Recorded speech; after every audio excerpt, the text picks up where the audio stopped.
Jan Sangh party వ్యవస్థాపకులు, Bharatiya Janata party రూపకర్త doctor Shyam Prasad Mukherjee జయంతిని Tirupati BJP Gangamma గుడి శక్తి కేంద్రం ఇన్ఛార్జ్ గుండాల గోపీనాథ్ రెడ్డి ఆధ్వర్యంలో తిరుపతి ప్రధాన తపాలా కార్యాలయం వద్ద ఘనంగా నిర్వహించారు.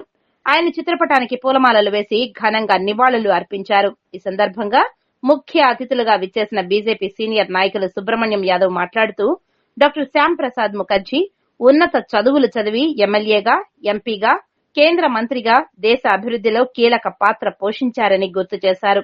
అటు తర్వాత భారతీయ జనతా పార్టీ ఆవిర్భావానికి జీవం పోశారని కొనియాడారు. ఒకే దేశం, ఒకే జెండా, ఒకే చట్టం ఉండాలని జమ్మూ కాశ్మీర్ ను విలీనం చేయడానికి అప్పట్లో 370 ఆర్టికల్ను రద్దు కోసం అహర్నిశలు కృషి చేసి అసువులు బాశారని తెలిపారు. ఆయనను స్ఫూర్తిగా తీసుకున్న నరేంద్ర మోదీ, అమిత్ షాలు 370 ఆర్టికల్ను రద్దు చేసి దేశాన్ని ఐక్యతగా ఉంచుతున్నారని కొనియాడారు. భారత ప్రజలంతా కూడా పనిచేయాలి.